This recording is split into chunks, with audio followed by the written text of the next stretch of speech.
আমরা দীর্ঘ লড়াই করেছি। আমরা যদি মনে করে যে আমাদের লড়াই শেষ হয়ে গেছে তাহলে ভুল করবেন।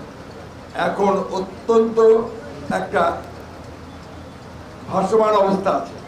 যে কোনো মুহূর্তে ভারত যিনি বসে আছেন শেখ হাসিনা, তিনি তার সুযোগ গ্রহণ করতে পারেন এবং চক্রান্ত শুরু করেছেন। সেই চক্রান্তকে প্রতিরোধ করাই এখন আমাদের কাজ। এই যে আপনার কমিউনালিজমের কথা বলছে না, সাম্প্রদায়িকতা, সংখ্যালঘু সম্প্রদায়ের উপর অত্যাচার, এসব কথা বলছে না ওরা, এটা তাদের একটা চক্রান্ত। এই কথা বলে ধোয়া তুলে তারা আরেকটা ঝামেলা করতে চায়। আপনাদের দায়িত্ব হচ্ছে যে নিজ নিজ এলাকায়, প্রত্যেকটি এলাকায় নিজেদেরকে ব্রিগেড তৈরি করবেন, শান্তি ব্রিগেড। শান্তি ব্রিগেড করে পাহারা দেবেন সমস্ত সংখ্যালঘুদের উপাসনালয়, মন্দির, গির্জা, এই সমস্ত পাহারা দেবেন। তাদের ব্যবসা প্রতিষ্ঠান, তাদের জীবনমানের দায়িত্ব কিন্তু আপনাদের। আবার কোন নতুন ষড়যন্ত্র শুরু হচ্ছে জনগণের অধিকার থেকে বঞ্চিত করবার জন্য, আবারও কোন নব্য ফেসিবাদ এসে বুঝতে হচ্ছে, এদিক থেকে সাবধান থাকতে হবে। অর্থাৎ এখানে ঐক্য এবং ধৈর্যশীল অবস্থা, সহনশীল অবস্থা, ডিসিপ্লিনের মধ্যে দিয়ে চলতে হবে। কি যুদ্ধ জয় হয়ে গেছে? না, এই যুদ্ধকে জারি রাখতে হবে, এই সংগ্রামকে চালিয়ে যেতে হবে। তা না হলে আমরা কিন্তু অনেক বড় বিপদের মধ্যে বড়াতে চাই না। এক ফ্যাসিবাদকে পরাজিত করেছি আমরা, নব্য ফ্যাসিবাদের যেন না আসতে পারে তার জন্য আমাদেরকে সজাগ থাকতে হবে।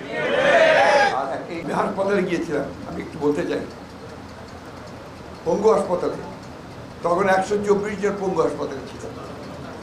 আমি সেখানে দেখলাম যে, খবর নিয়ে দেখলাম যে প্রায় 90 জন হচ্ছে ছাত্রদল ছিল। এটা আপনারা বলবেন যে এখানে আমাদের অবদান আছে, এটা জোর গলায় বলতে হবে, কিন্তু কখনো কোনো সংঘাত বা সংঘর্ষের সৃষ্টি করা যাবে না, এক ঐক্যবদ্ধ হয়ে কাজ করতে হবে। তাই বন্ধুগণ, যে কোনো মুহূর্তে ভারত যিনি বসে আছেন শেখ হাসিনা, তিনি তার সুযোগ গ্রহণ করতে পারেন এবং চক্রান্ত শুরু করেছেন। সেই চক্রান্তকে প্রতিরোধ করাই এখন আমাদের কাজ।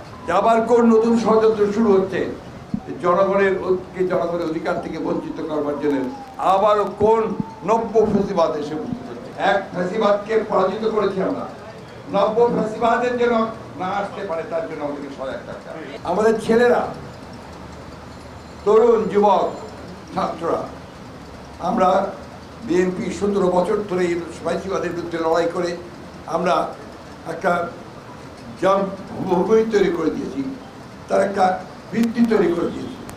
সেই ভিত্তিতে দাঁড়িয়ে আমাদের ছেলেরা, ছাত্ররা, তারা আন্দোলনকে ওই পর্যায়ে নিয়ে গেছে, বুকে রক্ত ঢেলে দিয়েছে। আমার একজন শিক্ষক ছিলেন, আমাদের খুব নাম করা আলেম ছিলেন, মৌলানা তবিজুদ্দিন সাহেব।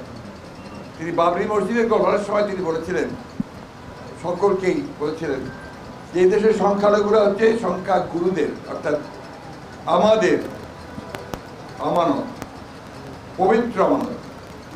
আর এই আমানত যে খেয়ানত করে সে আর মোমেন থাকে না।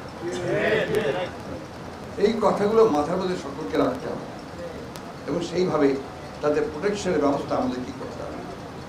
আর আমাদেরকে আমাদের নেত্রীর নির্দেশ অনুযায়ী প্রেম ও ভালোবাসা দিয়ে আমাদেরকে দেশকে সামনে এগিয়ে নিয়ে যাওয়ার চেষ্টা করতে হবে।